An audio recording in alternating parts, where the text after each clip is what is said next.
The Chicago Bulls have added yet another strong candidate to their head coaching list, and this guy may be the best developmental coach of anybody on the list, and that's Johnnie Bryant. He current lead assistant with the Cleveland Cavaliers. What can he bring over to the Chicago Bulls that can help and assist Bryson Graham in this rebuild and development phase that the Chicago Bulls currently find themselves in?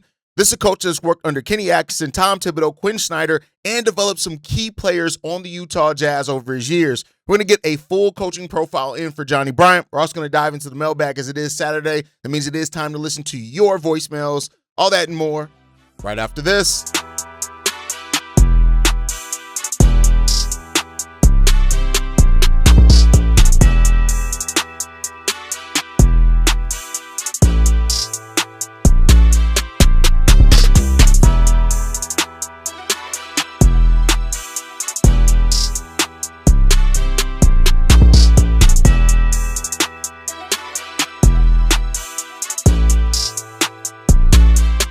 What's going on, Bulls fans? Welcome to another episode of Chicago Bulls Central, your number one spot for everything Chicago Bulls related. I'm the host there, Haize. But more importantly, you guys can follow the channel at Bulls Central Pod on every social media platform we happen to be on. With that said, let's go ahead and get into this content today, y'all. But as I've been saying at the start of every show, I need you guys to go ahead and hit that subscribe button. About 40% of you guys that watch the show each and every day are not subscribed to the channel. Go ahead and hit that subscribe button. Help the channel grow. We have a goal of getting to 50,000 subscribers by the start of the 2026-27 season, which is a lofty goal, but I like to set goals high. With that said, let's talk about this team. Let's talk about the latest update that we got. This one came out late yesterday. I kicked around trying to do a breaking news episode on it or not. It's a weekend, and not to say even for me, but for you guys, unless it's like somebody getting signed, you know, and especially once free agency starts and all that, we're going to be right back on the weekend very heavily. So I decided to wait, right? But the Chicago Bulls have now added Johnnie Bryant to their coaching search, right? Which is really good when it comes down to it. He has been added as a a coach that the Chicago Bulls are going to interview for this. They've already been granted permission to interview him, which is a sign that, yeah, it's really happening as far as the interview, right? The initial list that we got, I think people got to remember, that was the list that the Bulls had planned to reach out on. It doesn't necessarily mean that they're going to get permission to interview all of those guys. So we do know that they've gotten on some of those guys already, right? So these interviews have started. The Bulls are in that. He's been viewed as somebody around the league who's going to be a good head coach for a while, right? So that's what it comes down to it. The resume that he has, it also fits what the Bulls are trying to build with young talent. We're going to get into that. We're going to dive into the exact players because when you look, we're going to look at each step that he has. So this is the first year that I've ever had to do coaching profiles as well as draft profiles and free agent profiles, right? So please let me know if there's anything you guys feel like I don't hit when we talk about these coaches or any more information that you need when we do our roundup episodes. I can get some of that in because I try to really want everybody to be able to listen to these episodes and feel like if they didn't necessarily know these guys before, they walk away with a lot more information knowing them, right? So Johnnie Bryant is a guy that may not be one of the loudest names to more casual fans, right? You may have to actually look into his resume to really figure out what he's done. And when you dig into that resume, you see that this guy has done some really good things. I want to talk about first, right? The development of the background that he has of development is one of the most interesting things about him. But we're going to talk about some of his offensive skills upsides as well.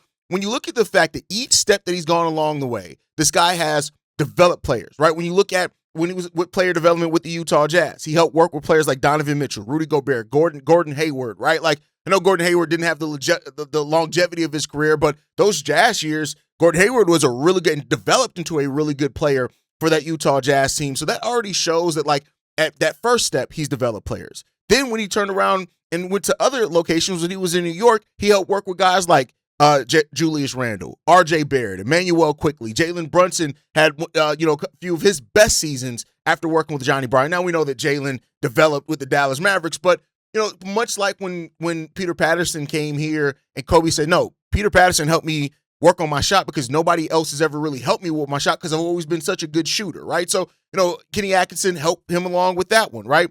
Then when he reunited with Donovan Mitchell in there and worked under Kenny Atkinson, Donovan Mitchell once again gave Johnnie Bryant credit for, helping him refine himself and take that next step as a player. Because some will keep in mind is that even in Utah, even though they turned into a playoff team, people still had doubt, myself being one of those guys. of Donovan Mitchell's actual ability to be the best player on the team, like the overall just best player on the team. And, I think that he went and further developed there as well. So I think when you look at it, right, Bryson Graham has already talked about the importance of development for this next phase of the Chicago Bulls. And Johnnie Bryant, who brings that history of development at every step of the way, everywhere that he's gone, that's something that you want. Like I said, he's the development guru out of anybody that's with this team so far. He's probably developed the most players at the most different stops, the most different styles of players as well, from bigs, wings, guards, all of that. Johnnie Bryant has worked with players at each one of those levels that really stood out about him. And so, that's something that I think it goes hand in hand with Bryson Graham's drafting philosophy, him, AC Law, Stephen Mervis, and you have to have a guy that can develop that talent. So that's number one on Johnnie Bryant's list, is that he is an amazing talent evaluator, right? Then let's talk about the offense, right? Johnnie Bryant is known for having a more modern offensive background, right? That you talk about, like under Billy Donovan, regardless of how you feel about Billy, the Chicago Bulls offense was not the most modern. He is known for doing an aggressive motion and offensive spacing, meaning that he prioritizes the spacing on the basketball court, which gives your players more room to operate. Also, the more you spread out the defense, the more opportunities you find to have open shots if you move the ball around. So his modern offensive spacing go along with the ball movement, low turnovers, and efficient shot creation that he likes to have there. That's really that offensive approach that emphasizes drive and kick basketball, read and react basketball. You need to have high IQ basketball players to run that system in the best way possible. And when you look at the Bulls, like especially if they end up having Cam Boozer, and you have Cam Boozer and Josh Giddey on this team, those are two players that can both create for others, right? Modest, you want to develop him as a little bit more in this point forward mentality that he actually had coming into the league. Having a pace and space system that prioritizes ball movement and keeps the turnovers low, that's really good. And again, some of the coaches that he's worked under, Kenny Atkinson, Quin Snyder, Tom Thibodeau, right? Like when you look at Johnnie Bryant and the offensive, pace that he plays with and the philosophies that he has there, that's a coach that understands how to modernize, how to get the most out of every player, because you are trying to get everybody involved. And the more ball handlers you have, the more players that you have that are threats that you actually have to guard regardless of things, right? Like that's how you have to, and that's how you attack angles of the defense. I really like that for him. Now, some people are going to ask, what is some of the biggest concerns about Johnnie Bryant? I think that's a fair one to ask, right? Johnnie Bryant, has never been a full-time NBA head coach, but a lot of these guys on this list haven't been that, right?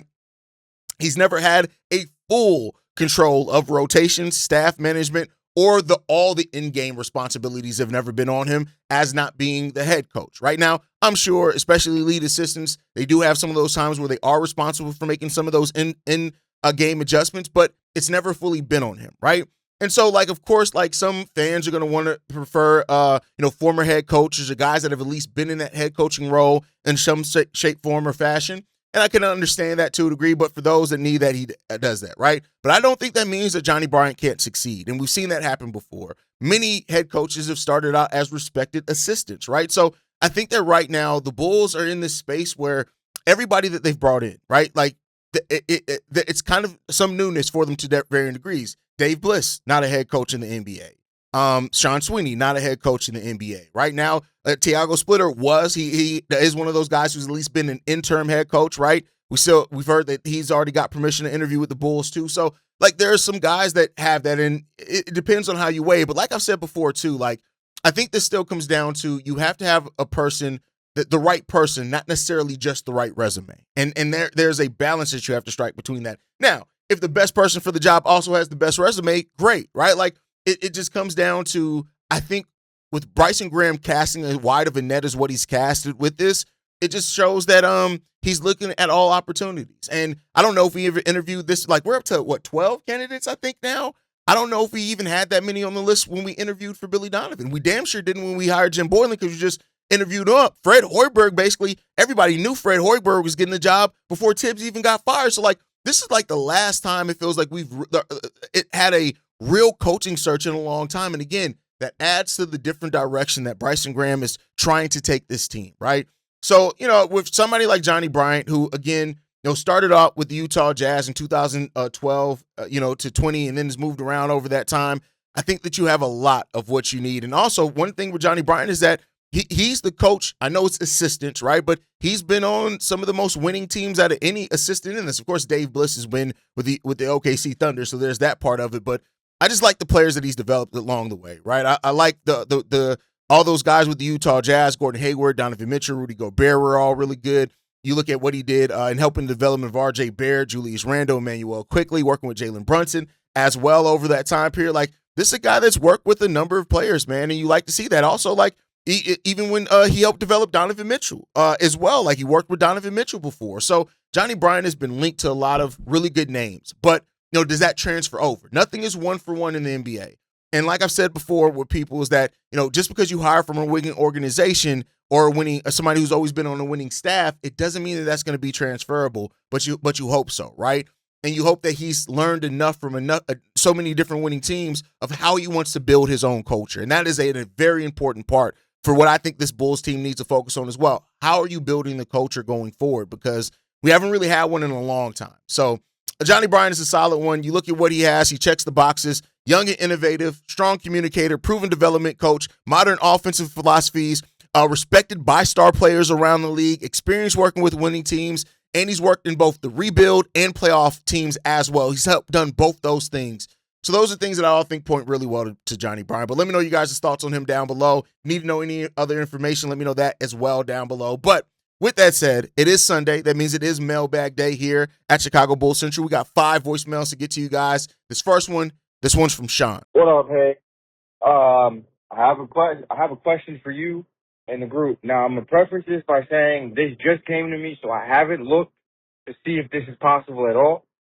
But if the Bulls could trade up from, say, 15 to like 11 or 12, who would you rather them take? Ade Mara or Cameron Carr? I could see both ways. I'd be happy with either one. I don't think they trade up. But if they were to trade up, Bulls fans, who would you want them to draft? Ade Mara or Cameron Carr? Me personally, I think Cameron Carr is nice, and you started putting me on to him. But I would be happy with Cameron Carr, and I would be hella happy with Ade Mara too. If we could try and walk away with one of those guys, as well as Boozer or Wilson, we could be scary enough to make the play-in again. I know Bulls fans don't want to hear that, but we got to start somewhere. Peace. If the Bulls trade up from 15, I'd be happy with either one, in Ade Mara or Cameron Carr like you. But I think I would prefer Cameron Carr. The only reason I say that is I think you can find centers in different ways than what you can find in Cameron Carr. A Cameron Carr in the NBA, once people recognize it, and that's if Cameron Carr's potential works out. Once people recognize, hey, you are a two-way player that can play in any system because you don't need the ball in your hands. You can play off ball. You can also do some on-ball things. And if he develops into a true 3-level scorer, that's so rare to find. All that with the player that actually gives a fuck defensively. But one could also say, like, hey, you're missing out on Ade Mara and his legit size and what that means. And when I say you can find kind of a center to replace Ade Mara, I mean the overall impact, not the size. Like, the size is not something you see a lot around the NBA, but I think you can find centers that can be two-way centers that may even be more versatile defensively than Ade Mara is, but do they protect the rim as good as Ade Mara? That's why I say it can go a lot of different ways with it. You just got to see what way Bryson Graham and how he evaluates it and the way that he sees it, because I wouldn't be mad at either one. It's just, and it seems like, those are both two guys that initially in this process seemed like they would be available at 15. They don't seem like they will be anymore. But all right, let's move into this next voicemail, man. This one's from Javier. Hey, Haize. It's Javier. Not sure what the cutoff is for the voice messages and whatnot, but I had left one last Sunday, and after leaving it, I kind of realized, like, not even that. After doing some research after leaving the voicemail, I realized that, maybe I should walk back some of what I said. I mentioned that, Bulls shouldn't draft A-Cuff with the 4th overall. I'm still against drafting A-Cuff with the 4th overall. I'm thinking no matter what, the Bulls are going to end up with one of the top 4 guys, right? So whoever it is, hopefully we get one of them.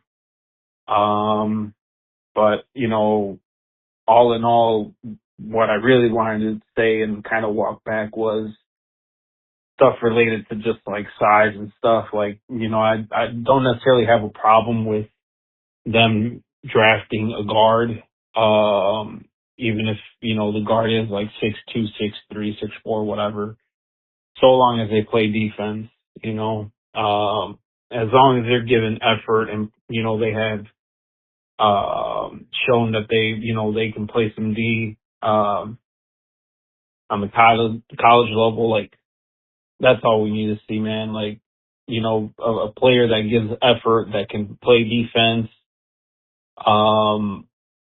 That's really what what the Bulls need, with the 15th pick. So whether that's a guard, forward or, center, whatever, as long as they're, gritty, playing defense, they know how to play, like, give me that guy. But yeah, that's what I want to say. Yeah, happy to hear your thoughts on that. Thanks. If for some reason, and I'm not going to get into the shitty, woody, whatever. If for some reason though, Bryson Graham decides that Darius Acuff is the guy that he wants to draft in this draft in the first round with the first pick, I'd almost be disappointed if he didn't trade down, because you can trade down, maybe not get another great asset because you're not trading too far. You're probably trading maybe as low as 6, right? If you read the board to try to draft Acuff, but like if you can pick up anything else in this draft, like I would almost be disappointed that he didn't take that advantage. But then again, we don't know if that's actually available, whatever it is.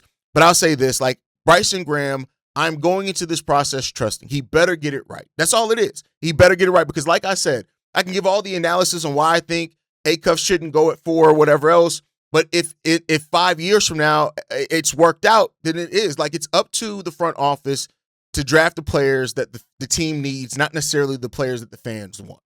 That's just the reality of it. And now, if he gets it right, he gets it right. And if he gets it wrong, man, that's a hell of a pick to get wrong, is what I'll say. And that's what AK did. He got the number 4 overall pick wrong. You cannot get this pick wrong, not in this draft, not in my personal opinion. All right, let's get into this next one, man. This one's from Donovan. What's going on, Haize? What's going on, team? It's your boy Donovan, man. Just putting my 2 cents in on the coaching search. As far as all my research, you do, I'm not gonna lie. So all of my research that I just get from watching your videos. So my favorite coaches is Sweeney, Bliss, and Splitter. I'd put Sweeney at the top. Honestly, Bliss, from what you said, is tied with him. I like what you said about him. I like the research you put in about him. As far as just being a player's coach while also, knowing how to manage the game, knowing how to develop, doing everything you can possibly do to improve your team. And it reminds me a lot of Ben Johnson because, yeah, he's a first-year head coach, but, it's almost like you can't really tell, you know what I'm saying? And those would be the best time, because no matter if it's their first time or not, you can tell who's the leader of men, right? And whether it's Bill Belichick, whether it's Mike Tomlin, whether it's Greg Popovich, you can tell whether it's their first year or not, how they command the room. And I feel like Bliss, Sweeney, even Splitter, I think Splitter's more of a soft-spoken kind of guy, but he's more like he's closer to a Billy Donovan than anyone else. Like, he knows what he's talking about, but as far as getting in there and really establishing his presence, I don't think he's as strong, but he's still effective, but he's respectable. We'll call it that. And then, but as far as Bliss and Sweeney go, I feel like they'll embody everything we're trying to create. Bliss with the OKC scheme. I don't want to completely replicate OKC, but it wouldn't hurt, right? I think he would bring everything from OKC, and then also gain OKC's weaknesses, which is height and shooting. Like, they're a little bit low on that. They don't have as many shooters as you would think, at least especially in the playoffs, and playmakers as well. As far as Sweeney goes, honestly, I just think he'll take us to the top as far as like both offensively and defensively, just having that control over everybody and losing time. So, but yeah, just give me your thoughts on that. I can honestly see so many of the coaches on this list working out and being really good head coaches. And that's why it's like when I do this research on these guys, like I talk about the positives, I talk about the negatives, but like you see a lot of the same positives and negatives with these guys. So like it's like coaches, much like players, they have potential. Now it doesn't mean that they're always going to hit on it, but I could see a lot of these coaches working out. I can see Dave Bliss working out. I can absolutely see Sean Sweeney working out. Johnnie Bryant working out. Chris Quinn, my boy, working out, right? Thiago Splitter, look at what he did with that Portland Trailblazers team. So he's already shown that maybe he can coach a above 500 team consistently. So I think those are things that's all what it comes down to. Graham has done a very thorough and diligent search, and that's what I love about this overall is he's done such a good search in this. Now we just got to see that it's going to continue. That's it. Like, the potential of these guys are there, but just like players, the coaches got to work to hit that potential. And I think we got a list of guys that you can see that potential working out in. All right, let's get into this next voicemail, man. This one's from Shay. What's up, Haize? It's Shay. Look, I know everybody's making a big fuss about this. AJ DeMonta, Darren Peterson, Caleb Wilson, Carlos Boozer, mess and all that shit, but I'm here to tell you this much. I know for a fact we're not getting AJ DeMonta and AJ DeMonta, and if they do decide to pick up Caleb Wilson, hey, I think we should be. If they do decide to pick up Caleb Wilson, I think we should be excited to have. We should be excited to have Darren Peterson and Carlos Boozer as our options to pick, because let me tell you what that does. They give us right. Modest is not necessarily ready to be the primary scorer just yet. So if we draft a guy like Peterson or a guy like Boozer, they could quickly become the number one. They could quickly become the number one offensive option to the team. Now look, I know what you're gonna say. Oh, those guys are rookies, but when you look at it, we don't necessarily have a number one on our team, and we're still in the rebuilding phase.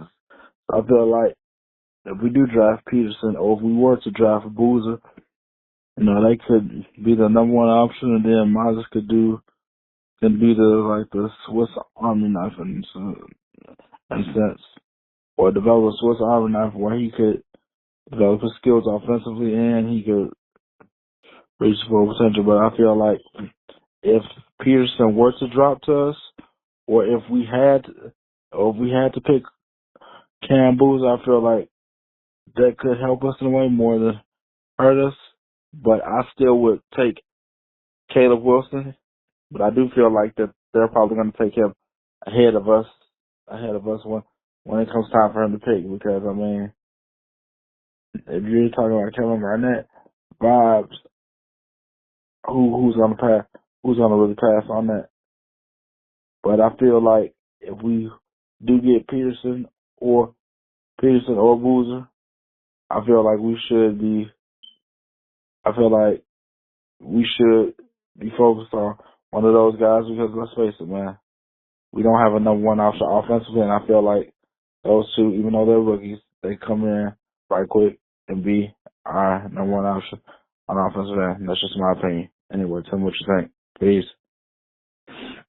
Fans really should be happy that the Bulls have a chance to draft in the top 4 of this draft specifically, when basically all the top 4 have such high ceilings and even have high floors in some cases. Like, that's not to say that we're all going to naturally have our player that's our favorite out of the top 4, but please realize that even if we don't get that player that's your favorite out of the top 4, we still got a damn hell of a good player that is a player that could absolutely turn into the player that turns this team around. You have the chance of that with any of these top 4 guys, and that's a really good place to be in. So, at the end of the day, I think it's natural for us to all have our favorite, right? Like Caleb Wilson, Caleb Wilson is my favorite between Boozer and him, and I think Boozer's my least favorite at the top 4. But best believe I still see how Cam Boozer can turn into an absolutely amazing NBA player, right? So Get it right. That's really what it comes down to. Get it right, and we are in a position that we can really get somebody that can really finally start turning this shit around for the Bulls because it's been way too long.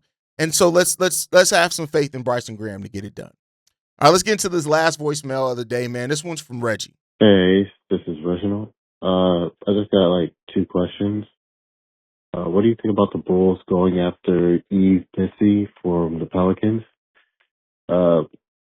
It's an old rumor that the Pelicans are looking to move off of him. I don't know if the Bulls should give up to 15 to get him.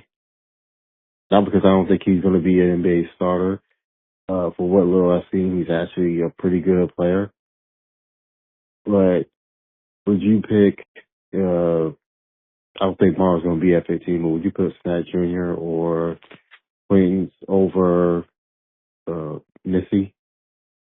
Because Quinn's got injury history already, and I'm always skittish about those guys. If you have an injury and you're big,